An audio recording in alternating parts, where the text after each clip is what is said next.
ये जो peace treaty है, ये दरअसल जो the deal of the century है, ये उसी का एक समझ लीजिए कि एक्सटेंशन है। जी, उस सेंचुरी की जो डील में ये सारी चीजें तय हो गई कि भाई जी, इसराइल का अरब ममालिक से ताल्लुकात उनके कायम होंगे, और उसमें आहिस्ता आहिस्ता ऐसा नहीं होगा कि सारे ममालिक एक ही दिन ऐलान कर देंगे, लेकिन पहले जी, उन ममालिक को सामने लाया गया कि जो पहले ही से बहुत ज्यादा रोशन ख्याल थे और जिनके इसराइल से ताल्लुकात कायम करने पर मुसलमानों की तरफ से कोई खास रिएक्शन नहीं होना था। उसमें जैसे दुबई है, या आज अभी कल की खबर है बहरीन है। तो ये ममालिक तो पहले से पोशीदा तौर पर इनका अफेयर इसराइल से चल ही रहा था, बस उस अफेयर को उन्होंने शादी में जी। बदल लिया है।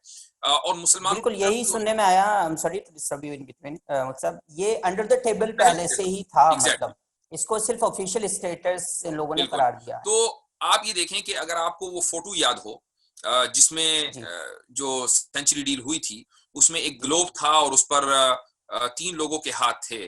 उनमें सऊदी के बादशाह थे और ट्रम्प था और साथ में सीसी। और उसके पीछे जो लोग खड़े हुए थे, जी, उनमें नवाज शरीफ भी थे और बहुत से जो मुसलमान ममालिक के जो लीडरान थे वो लोग थे।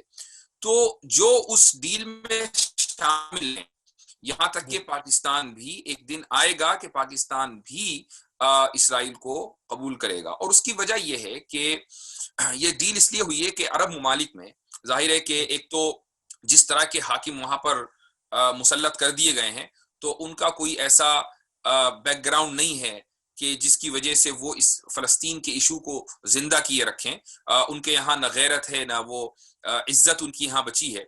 तो वो लोग ये वो लोग हैं। आपको याद होगा कि जब शाह फैसल थे, तो शाह फैसल ने बड़ी ही तारीखी तकरीर की थी फलस्तीन के ताल्लुक से, और उन्होंने कह दिया था कि फलस्तीन के ऊपर कोई, बैतुल मकदिस के ऊपर कोई समझौता नहीं। लेकिन जी, फिर होता यह है कि अंग्रेजों का और वेस्टर्न कंट्रीज का ये एक बहुत ही जबरदस्त हथियार है कि उन्होंने अपने यहाँ जो तालीमी स्टैंडर्ड कायम किया है, उसकी वजह से उनके दुश्मन भी उन्हीं के यहाँ पढ़ने आते हैं। जी, तो शाह फैसल के बाद जो उस घराने के जितने बच्चे हैं, लड़के हैं, लड़कियां हैं, वो सब अमेरिका में पढ़ के आते हैं और यहीं पढ़ते हैं, यहाँ से पढ़कर वापस जाते हैं, और फिर यही लोग ब्यूरोक्रेसी में आते हैं, यही लोग बादशाह बनते हैं, यही लोग हेड ऑफ द स्टेट बनते हैं। तो जी, मोहम्मद बिन सलमान भी यहीं का पढ़ा हुआ है, अमेरिका का। जी, जी, तो इसी तरीके से तकरीबन हर मुल्क की सूरत हाल है। तो यहाँ पर उनकी पूरी ब्रेन वॉशिंग होती है, और उसके बाद उनको बताया जाता है कि अमेरिकन वैल्यूज क्या हैं, वेस्टर्न वैल्यूज क्या हैं, और वेस्टर्न वैल्यूज के अंदर को एग्जिस्टेंस सबसे बड़ी चीज है। यानी उनको, उनकी ब्रेन वॉश इस तरीके से होती है कि उनको पता भी नहीं चलता कि वो ब्रेन वॉश हो गए हैं। तो एक बात तो ये है कि जो लीड कर रहा है तबका, वो दरअसल इन्हीं लोगों का ट्रेन किया हुआ है। पहली बात तो ये। और जी, दूसरी बात ये है कि इन ममालिक के पास जो बुनियादी जरिया आमदनी था, यानी पेट्रोल, वो बड़ी तेजी के साथ खत्म हो रहा है। और वेस्टर्न कंट्रीज के अंदर एनर्जी के जो मुतबादिल हैं वो आ रहे हैं। मिसाल के तौर पर सोलर एनर्जी है, या विंड मिल्स है। जगह जगह आप इस वक्त पूरे अमेरिका के अंदर मुहिम चल रही है कि विंड मिल्स लगाए जाएं ताकि लोकली एनर्जी पैदा हो। सोलर एनर्जी के जी, प्लांट जगह जगह लग रहे हैं।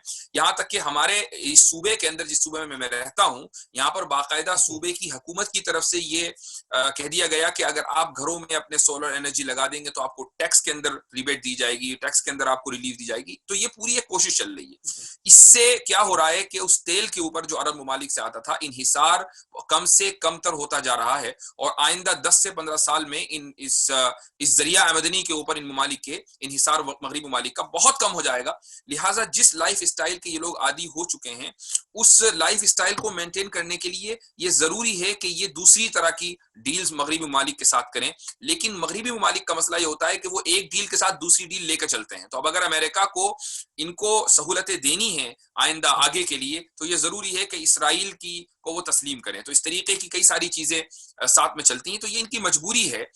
अगर ये आज वो जज्बा अपना लें कि ठीक है, हमें इन सहूलियात की जरूरत नहीं है, हम उसी चटाई के ऊपर और खजूर खाकर जिंदा रहेंगे, तो कोई दुनिया की ताकत नहीं है जो इनको बैतुल मकदिस के मसले के ऊपर समझौता करने पर मजबूर कर दे।